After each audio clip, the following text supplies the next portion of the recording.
Dear student, Champaran polytechnic classes के online class में आपका स्वागत है। जैसा कि हम बता रहे थे पिछले क्लास में कि हम लोग एसएफडी और बीएमडी पढ़ रहे हैं और नेक्स्ट वीडियो जो होने वाला था वो न्यूमेरिकल का होने वाला था। वो न्यूमेरिकल मेरे पास आ गया है और कैंटिलीवर बीम का। और कैंटिलीवर बीम में लोड लगेगा पॉइंट लोड और हमको ड्रॉ करना है एसएफडी और बीएमडी। थोड़ा सा लेंदी होता है लेकिन अगर आप समझ गए तो बहुत आसान होता है। आप इसको प्रैक्टिस कीजिएगा और इससे रिलेटेड क्वेश्चन को कीजिएगा। चलिए हम क्वेश्चन को पढ़ते हैं, समझते हैं और फिर बनाते हैं। आज पॉइंट लोड लगाएंगे, नेक्स्ट वीडियो में हम लोग यूटीएल लगाएंगे और थर्ड वीडियो में दोनों का कम्बिनेशन लगा लेंगे। तब फिर चलेंगे हम लोग सिंपली सपोर्टेड बीम पर। यानी 8 से 10 न्यूमेरिकल इस टॉपिक से करना है हमको, तब जाकर यह चैप्टर कंप्लीट होगा और जो क्वेश्चन कराएंगे यहीं से पूछा जाएगा। तो आप हड़बड़ाइएगा नहीं, आराम से देखिएगा, आराम से समझिएगा और सबसे अच्छे तरीका से हम समझाएंगे। तो क्या है, एक cantilever beam of length 2 meter. आपको याद हो जाना चाहिए कि कैंटिलीवर बीम क्या था। एक ऐसा बीम जिसका एक एंड फिक्स हो और दूसरे का एंड फ्री हो, और इस बीम का नाम था कैंटिलीवर बीम। तो वही बोला कि एक cantilever beam of length 2 meter, जिसकी लंबाई कितना 2 meter, carry a point load of 1 kilometer. जो एक पॉइंट लोड लगा है 1 किलोन्यूटन का, कहाँ पे, at free end, and another load of 2 kilonewton at a distance of 1 meter from free end. यानी सिंपल, जैसे ही इस प्रकार का क्वेश्चन है तो आपको क्या करना है, एक कैंटिलीवर बीम बना देना है। सीखिएगा, यह पहला क्वेश्चन है, घबराइएगा नहीं। सबसे पहले क्या बनाना है आपको, एक कैंटिलीवर बीम तैयार करना है जिसकी लंबाई कितना है 2 मीटर। बोला है कि एक कैंटिलीवर बीम है जिसका लेंथ 2 मीटर है और एक पॉइंट लोड लग रहा है कितने का, 1 किलो न्यूटन का फ्री एंड। तो ये फिक्स एंड होता है और यह फ्री एंड होता है। तो फ्री एंड पे हम 1 किलो न्यूटन का एक पॉइंट लोड लगा दिए। बात सही है, लगा दिए। फिर another load of 2 kilometer at a distance of 1 meter from free end. यानी फ्री एंड से 1 मीटर की दूरी पर एक दूसरे का लोड भी लगा है, क्या किलोमीटर का, 2 किलोमीटर का। अब बताओ, टोटल लंबाई इसका 2 मीटर था, तो इधर से जब 1 मीटर पर लगा दिए तो इधर भी कितना बचा होगा, 1 मीटर। यानी टोटल कितने का था, 2 मीटर था, जिसके फ्री एंड पे 1 किलो न्यूटन का लोड लगा दिए। उससे 1 मीटर के दूरी पर 2 किलोमीटर लगा दिए तो इधर कितना बच गया, 2 किलोमीटर, सॉरी 1 मीटर। अब आपको एसएफडी और बीएमडी ड्रॉ करना है कैंटिलीवर बीम के लिए। बस क्वेश्चन इतना ही रहेगा। अब करना है क्या, अब हम करेंगे क्या भाई। तो सबसे पहले देखिए, क्वेश्चन को इरेज कर दे, क्वेश्चन से कोई मतलब नहीं है।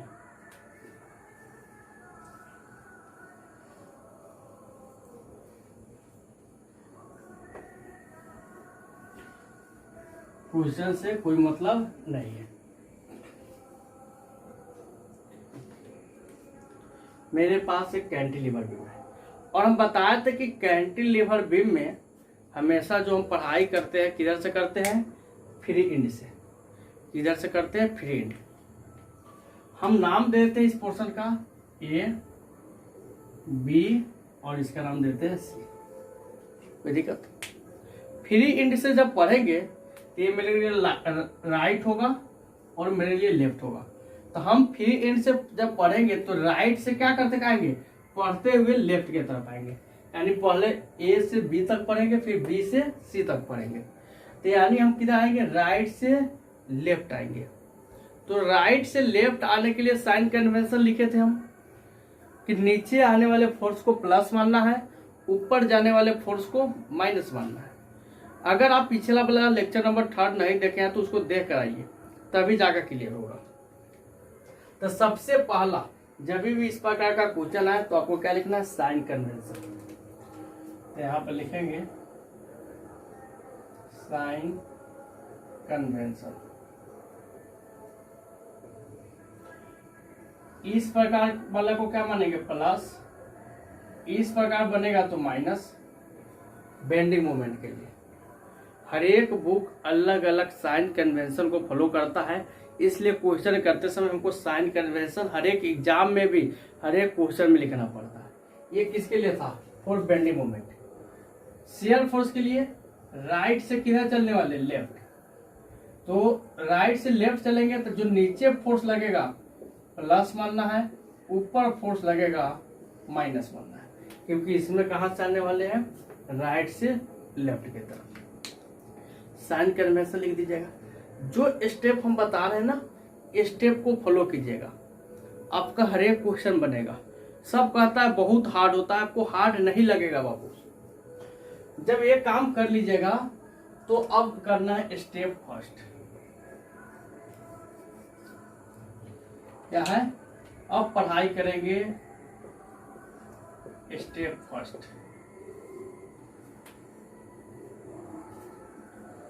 सबसे पहले किसके लिए पढ़ेंगे? पोर्शन ए बी के लिए, यानी ए से बी तक पढ़ाई करेंगे। किसके लिए पढ़ेंगे? ए से बी तक। तो लिखेंगे स्टेप फर्स्ट और पोर्शन ए बी। इसके लिए ए बी के लिए। जब ए बी पढ़ने आएंगे ना, आपको एक काम करना है बाबू। वो काम क्या करना है? ए बी के बीच में कहीं पे इस प्रकार से एक सेक्शन काट देना है और इसका डिस्टेंस फ्री एंड से x मान लेते हैं। मान लिए कि एक सेक्शन है, कहां से? फ्री एंड से x दूरी पर। तो कंसीडरिंग, यहां पर लिखेंगे कंसीडरिंग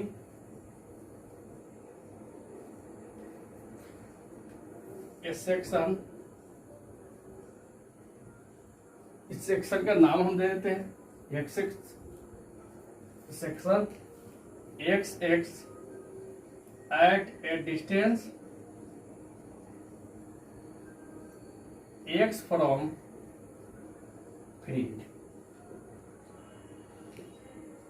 जिस पोर्शन के लिए पढ़ेंगे ना, उसमें आधा पर जाके, आधा से थोड़ा ज्यादा पर जाके आपको एक सेक्शन अपने से बांट देना है और उसका दूरी बाहर वाले से हम x मान लिए, कोई तकलीफ नहीं है। और यहाँ पर लिख भी दिए कि हम फोर्थ पोर्शन ए बी के लिए पढ़ रहे हैं और कंसीडर कर रहे हैं ये जो सेक्शन एक्स एक्स है फ्री एंड से x दूरी पर है। कोई दिक्कत है? अब हमको पॉइंट ए और पॉइंट बी पर शेयर फोर्स का वैल्यू निकालना है और बेंडिंग मोमेंट का वैल्यू निकालना है, तभी जाकर डायग्राम ड्रॉ होगा। तो डायग्राम ड्रॉ करने से पहले हमको क्या करना पड़ेगा?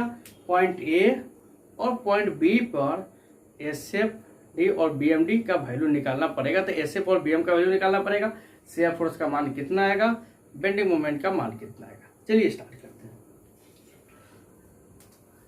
तो एफ एक्स किसके लिए पढ़े? एक्स पोर्शन के लिए।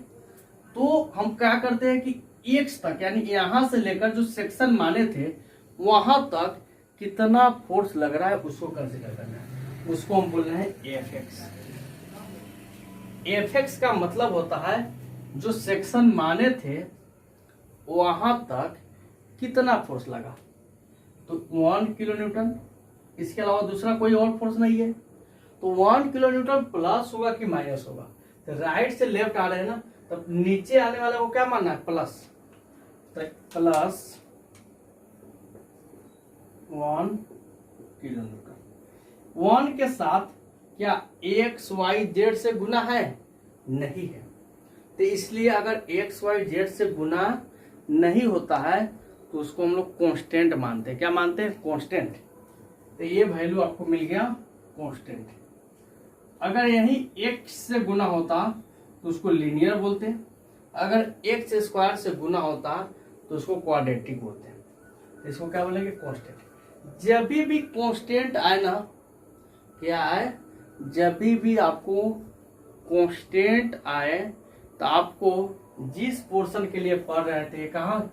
ए बी के लिए, तो डायरेक्ट लिख देना एफ ए से बी तक आपको कितना होंगे? मात्र 1 किलो न्यूटन का ही फोर्स लगेगा। कहने का मतलब ए से लेकर बी तक हर एक पॉइंट पे शेयर फोर्स का मान 1 किलो न्यूटन ही होगा। एक कहानी था शेयर फोर्स का। लेकिन फिर AB के लिए बेंडिंग मोमेंट भी पढ़ना है। AB के लिए क्या पढ़ना है? Bending moment. तो क्या लिखेंगे? MB यानी MX, यानी X पोर्शन तक बेंडिंग मोमेंट का मान। तब बेंडिंग मोमेंट यानी फोर्स गुने दूरी। अब बताओ यार, ये फोर्स ऊपर से लग रहा है तो देखिएगा इस प्रकार का कर्व बनाएगा, क्योंकि इसको दाबेगा तो ये वाला कर्व इसमें है ना, तो प्लस होगा कि माइनस होगा? तो माइनस होगा। सबसे पहले फोर्स लगकर इसी प्रकार से घुमाएगा, इस प्रकार से है, लोड लगा, इस प्रकार से घुमाया, ये प्लस होगा कि माइनस? माइनस होगा। तो पहले तो हो गया माइनस। और बेंडिंग मोमेंट का मतलब होता है फोर्स गुने दूरी। तो दूरी कहाँ तक लेंगे? बात ये चीज आता है कि दूरी कहाँ तक लेंगे। तो 1 किलो न्यूटन का फोर्स है और दूरी हमेशा जहां फोर्स लगेगा वहां से लेकर जो सेक्शन काटे हैं वहां तक लेना है। तो ये फोर्स का इस सेक्शन से दूरी कितना है? मात्र x है। क्या है? x है। तो लिखेंगे mx बराबर माइनस 1 किलो न्यूटन फोर्स है, दूरी कितना है? x है, और यूनिट हो जाएगा किलो न्यूटन मीटर। अब इसमें x आ गया और तो इस इक्वेशन का नाम हो जाएगा लीनियर इक्वेशन। लीनियर आ गया तो इसका मान एक्स वाई जेड के साथ बदलेगा। किसके साथ बदलेगा? एक्स वाई जेड के साथ बदलेगा। तो पॉइंट ए पे एक्स का मान कितना होगा? 0 होगा। पॉइंट बी पे आएंगे तो एक्स का मान कितना हो जाएगा? 1 मीटर हो जाएगा। बात समझ में आ रहा है ना? क्या बोले? अगर पॉइंट ए पे जाएंगे, इसको खींच कर यहाँ पे जाएंगे तो ए पर पूछेगा एक्स का मान कितना होता? 0 होता। अगर वो बी पे पहुंच गया तो एक्स का मान कितना हो जाता? 1 मीटर हो जाता। तो यहाँ पर लिखेंगे at point A x equal to 0, इसलिए M A equal to 0। At point B x equal to 1 metre, इसलिए M B equal to -1 kilo newton metre. बात समझ में आ गया? यानी इस इक्वेशन में हम लोग x का मान रखेंगे, एक बार x का मान 0 रखें, एक बार x का मान 1 रखें। अब हम AB पोर्शन के लिए फोर्स का भी वैल्यू निकाल चुके हैं, मोमेंट का भी वैल्यू निकाल चुके हैं। अब किसके लिए पढ़ना है? BC के लिए। फिर हम क्या मानेंगे? एक सेक्शन मानेंगे BC में, और इसका दूरी यहां से x1 मानेंगे और इसका x1 से x डैश मान लेते हैं। सेक्शन का नाम क्या मान लेते हैं? x dash. अब यहां पे लिखेंगे फिर स्टेप सेकेंड।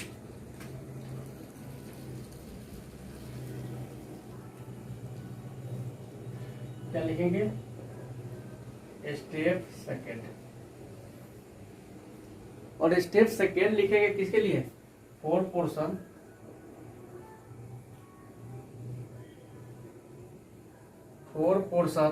BC, considering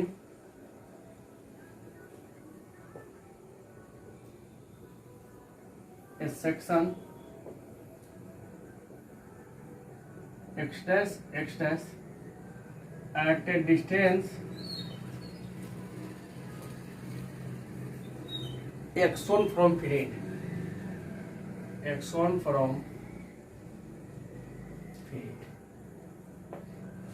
यानी हम मान लिया पोर्शन BC में एक सेक्शन है x1 डैश, कितना? x1 दूरी कहाँ से? फ्री एंड से। कितना? फ्री एंड से मान ली। अब हमको निकालना है Fx1। कहने का मतलब ये जो लाइन ली है ना, यहां से लेकर यहां तक, अब जितना भी फोर्स लगेगा सबको जोड़ना है।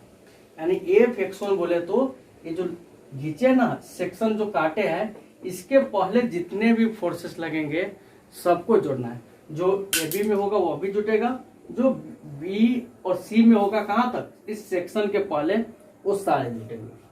तो बताओ, ऊपर से नीचे लग रहा है, प्लस लेना है तो कितना होगा 1 kilo Newton plus 2 kilo Newton, यानी टोटल कितना हो गया 3 किलो न्यूटन। इसमें कोई भी एक्स वाई जेड नहीं आया और ये क्या हो गया कांस्टेंट कहलाएगा। जब भी कांस्टेंट आए ना, तो जिस पोर्शन के लिए पढ़ रहे थे, किसके लिए पढ़ रहे थे, पोर्शन बीसी के लिए, तो आप लिख देंगे एफ बी से लेकर सी तक 3 किलो न्यूटन हमेशा रहेगा। कहने का मतलब ए से बी तक हर एक पॉइंट पे 1 किलो न्यूटन लगता, बी से सी तक हर एक पॉइंट पे 3 किलो न्यूटन का शेयर फोर्स लगेगा। अब हमको निकालना है बेंडिंग मोमेंट का इक्वेशन। क्या निकालना है, बेंडिंग मोमेंट। तो बेंडिंग मोमेंट का इक्वेशन बनाएंगे mx1। तो मोमेंट का मतलब होता है फोर्स गुने दूरी। तो 1 किलो न्यूटन का इस सेक्शन से दूरी कितना है, x है। और एक कर्व कैसा बनाएगा, इस प्रकार से, इसलिए निगेटिव जाएगा। तो -1 इंटू x1, बात सही है। फिर ये भी तो निगेटिव ही बनाएगा, तो -2। अब दूरी कौन लेंगे, तो दूरी हमको ये वाला लेना पड़ता है, 2 से इस सेक्शन का दूरी। ये दूरी कैसे पता चलेगा, यहां से तो मालूम था, हम कितना मान लिए थे, x1 मान लिए थे, लेकिन यहां से ये कैसे मालूम चलेगा। तो अगर x1 में से इसके पहले की दूरी को घटा दिया जाए, क्या बोले, एक बार फिर से सुनिएगा, अगर पूरे के पूरे दूरी यानी यहां से सेक्शन से लेकर ए तक की दूरी x1 में से b से a की दूरी घटा दिया जाए, तो b से इस सेक्शन के बीच की दूरी मिल जाएगा। तो यहां से इस सेक्शन से लास्ट पॉइंट का दूरी x1 है और इसके पहले 1 है, तो x1 में से 1 घटा देंगे तो ये वाला दूरी मालूम चलेगा, तो x1 - 1 यही दूरी होगा। तो -2 इंटू x1 - 1, ये बना समीकरण किलो न्यूटन मीटर। और इसको क्या बोलेंगे, लीनियर। कैसा इक्वेशन बनेगा, लीनियर, क्योंकि इसमें x है और x का मान फिर चेंज करेगा। तो किसके लिए पढ़ रहे हैं हम लोग, BC के लिए। तो एक बार B पर रखेंगे, एक बार C पर रखेंगे, तो लिखेंगे एट पॉइंट B x1 का मान कितना होगा। अगर ये वाला पॉइंट B तक आके रुक जाता तो x1 का मान कितना होता, 1 मीटर।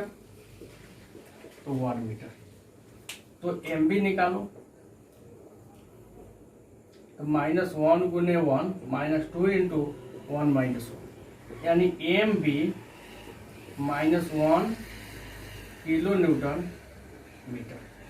यानी जो B पे पहले आया था वही आएगा। देख लो, B पर भी -1 आया था, फिर यहाँ भी B पे वही आया।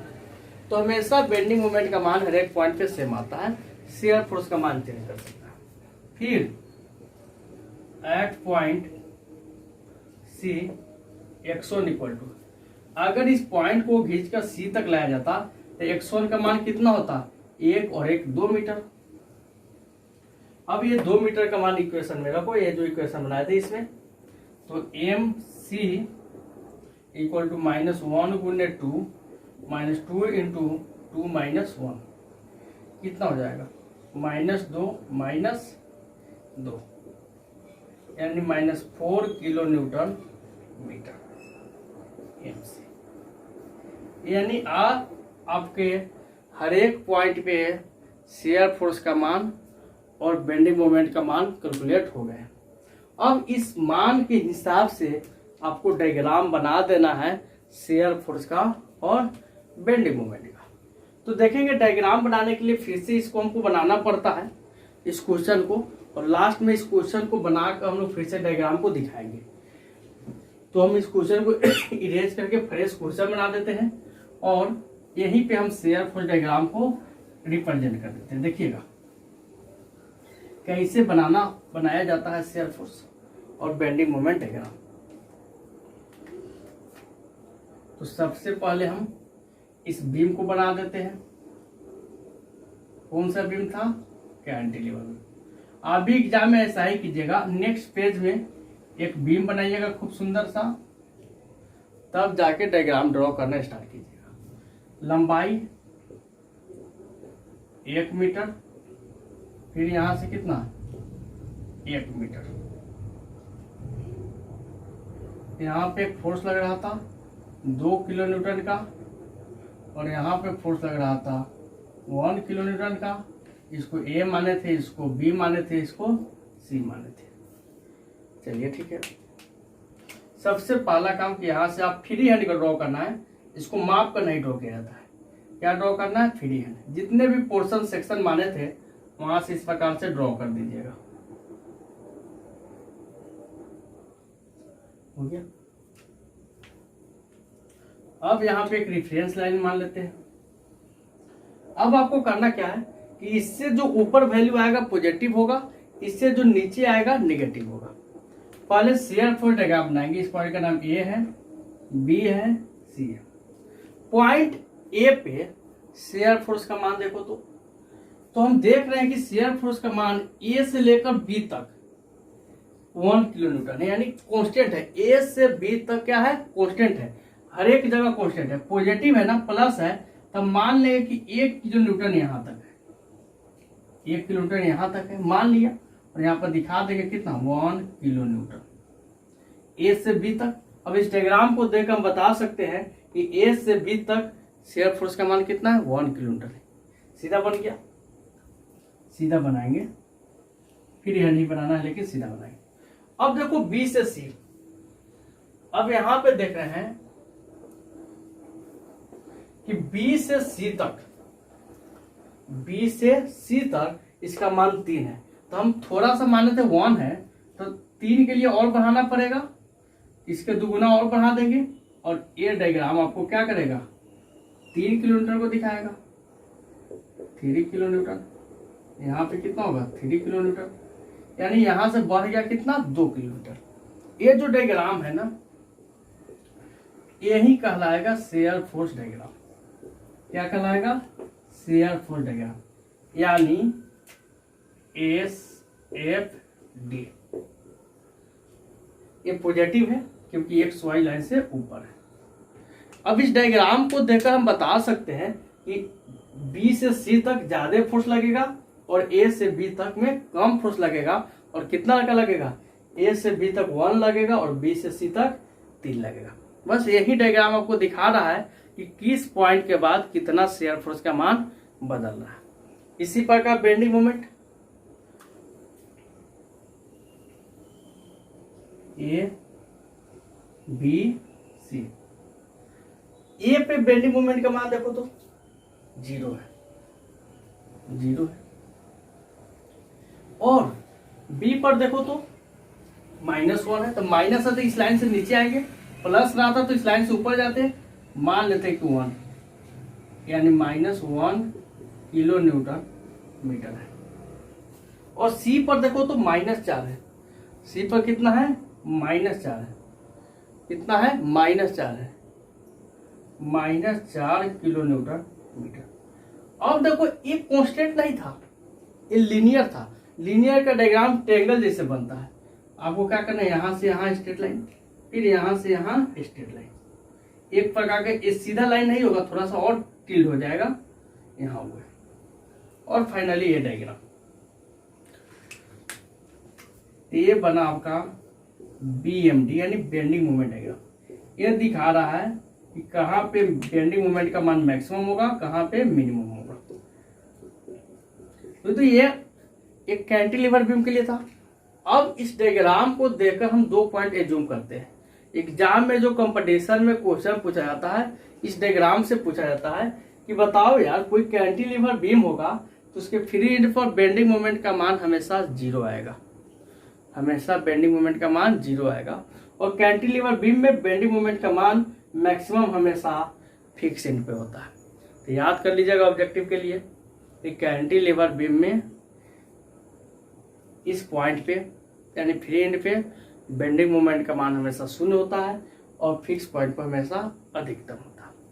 ये डायग्राम था, यानी ये क्वेश्चन मेरा बना एसएफडी और बीएमडी का। नेक्स्ट लेक्चर में हम लोग 3 लोड लगाकर इस क्वेश्चन को करेंगे, उसके बाद हम लोग यूडीएल पर चलेंगे। हम लोग नेक्स्ट में क्या करेंगे, 3 लोड लगाएंगे। अभी तो 2 ही लोड लगाए थे, 3 लोड लगाकर क्वेश्चन करेंगे, फिर स्टेप बढ़ेगा, 3 स्टेप होगा। तब तक मिलते हैं फिर हम नेक्स्ट वीडियो में। आप इसको समझिए, नहीं समझ में आ रहा फिर दोबारा देखिए, लेकिन इसको समझिए क्योंकि इसी से अगला कंसेप्ट फिर क्लियर होता जाएगा। तब तक के लिए धन्यवाद।